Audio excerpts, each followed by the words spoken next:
We have all been saying for some time that none of this as ever nonsense has ever made sense because Meghan should have made this like a stationary thing. Pens, envelopes, fancy paper, letterheads, stamps, little embossing, stuff like that. Stationary. Because she does the calligraphy, she has the terrible spindly cursive calligraphy. And as ever is a sign-off, so is with love. So it just feels like it would have made a lot more sense for it to be in this sort of paper goods market, but she didn't, obviously, and dropped the ball. And this commentator says, I believe the reason she completely blew it by missing the obvious connection between, as ever, with Love Meghan and, well, calligraphy, stationery, ink, pens, etc., is because cleverness and authenticity are definitely not what motivated her to select the name. The disingenuous, saccharine pretentiousness just dripping from everything that this woman says, writes, and produces and touches. I really think she likes the names because, much like Meredith Blake in The Parent Trap with Lilo, Meghan loves flaunting her station in life, and from her warped perspective, I mean, is it just me, or can y'all also sense the way the names, as ever, and with Love Meghan, must just light her up like a Christmas tree? That's a good observation. I haven't thought about it from that way. I have thought about the With Love Meghan name. Maybe she thought, if I make it With Love Meghan, people will start to love Meghan. I have thought about it from that way, that like, because she claims to like to meditate and manifest. And so then that would be maybe a strategic move there, that she thought maybe it would make people love her if she just pushes that phrase out there hard enough and often enough. But I haven't thought of it from this way of just, it feels like she's in a sort of a superior place. She might think having the as ever and the With Love Meghan branding and phrasing, that's an interesting angle. If she had truly been in love with Harry, she would have never behaved the way she did. I have said this also. If you really love your partner, then you will do everything you can to make nice with your in-laws. Duh. And be supportive and not get in between. You wouldn't ever want to try to drive a wedge between your spouse and their family. Sit on the sidelines. Know your role. Fly on the Wall says, concerning the love stuff, I know it's hard to believe, but Meghan suffers from a lack of self-esteem. Most narcissists do. That's true. They're constantly on the prowl for that one person who can supply all the love they don't have for themselves. The sheer number of perfectly suitable men and women that have wafted through Meghan's life is a testament to this never-ending search. The only reason she keeps Harry around is because her reputation precedes her now. She knows it and is desperate to fix it.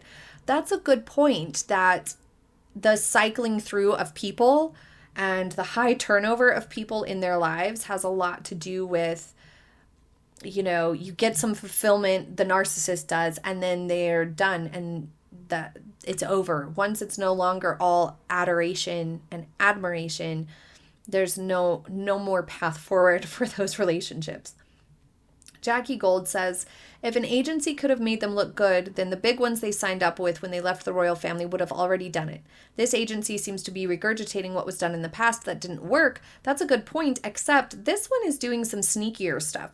This new PR team that they have is doing a lot of like really weird, almost subliminal messaging of like Harry saying Meghan quoted, it's always telling the truth. It's the most efficient way to live. Or Meghan talking about how, like, the people reading critical stuff is not good for her, and therefore the critical articles and criticisms online are what the problem is, not what her behavior is.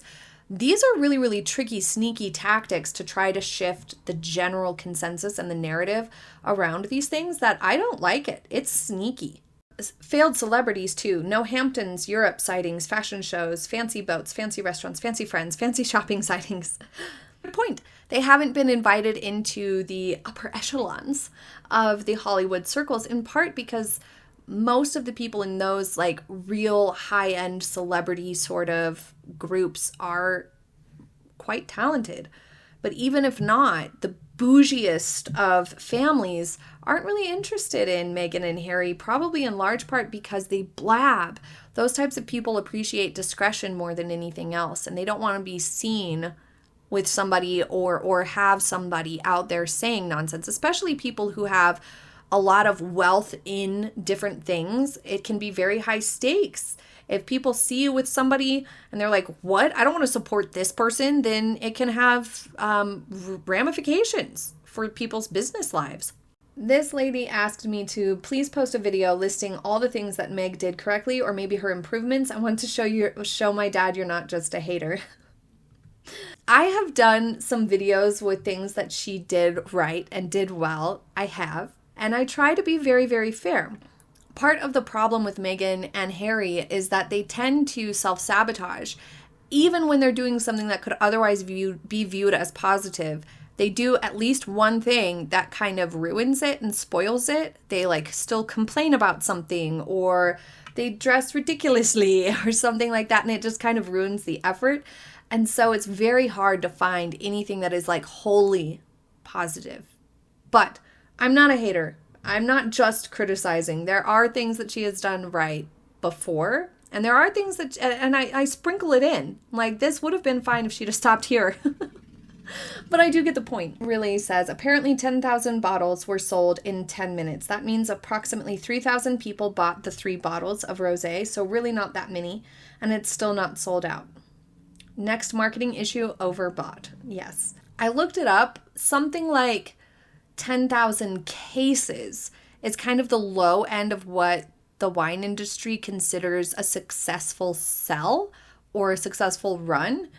And so 10,000 bottles is nowhere near 10,000 cases. I can almost hear Markle playing the wounded innocent to Harry. It's so mean they say my posts are timed to clash with your family's news. If I don't know what's going to happen, how can I avoid these clashes? I'm so upset and hurt I may fall to the floor sobbing. So Harry dispatches a posse to London, all very important. Meanwhile, Mrs. makes sure the meeting gets in the news. I just can't with those 2 manipulating monsters. I could see it happening too. Janet says, narcissists never do anything wrong, so if something goes wrong, it's the fault of someone else, like your communications staff. The narcissist is a bully and a liar, which are 2 characteristics that normal, regular, honest people just cannot successfully deal with.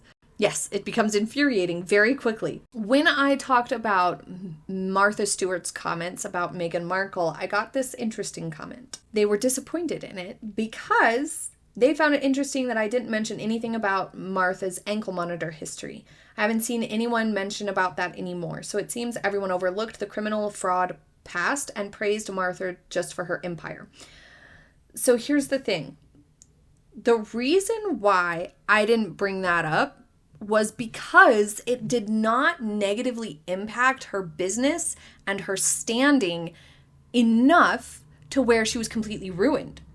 Her reputation within the homemaking, cooking sort of space bounced back after that, whether you like it or not. As I've said, I'm not a huge Martha fan. I think she seems cool.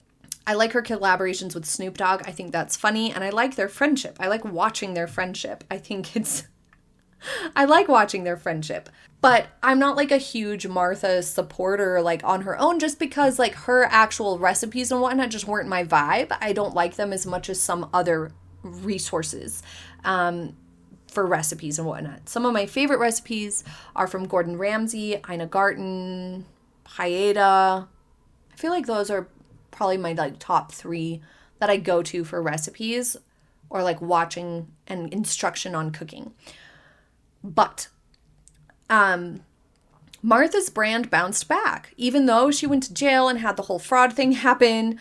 Crazy. You'd think her career would be completely over forever, but it wasn't. So it's just a testament to how hard she works, how much knowledge she has, how good at her job she is, how good at it she really is, that she can repair her image enough to bounce back in the lifestyle and cookery space. After that, the woman must, in person, really be respectful and respectable to deal with, have good business etiquette and social etiquette, and is socially aware and whatnot, and made it through that craziness to still be successful and is still respected as somebody who's very knowledgeable in the space and subject matter that she works in. So that's why I didn't mention it, because it didn't make or break her career, regardless of our personal opinions about it. It's not an endorsement of what she did or, that part of her past to acknowledge that she is successful in her space.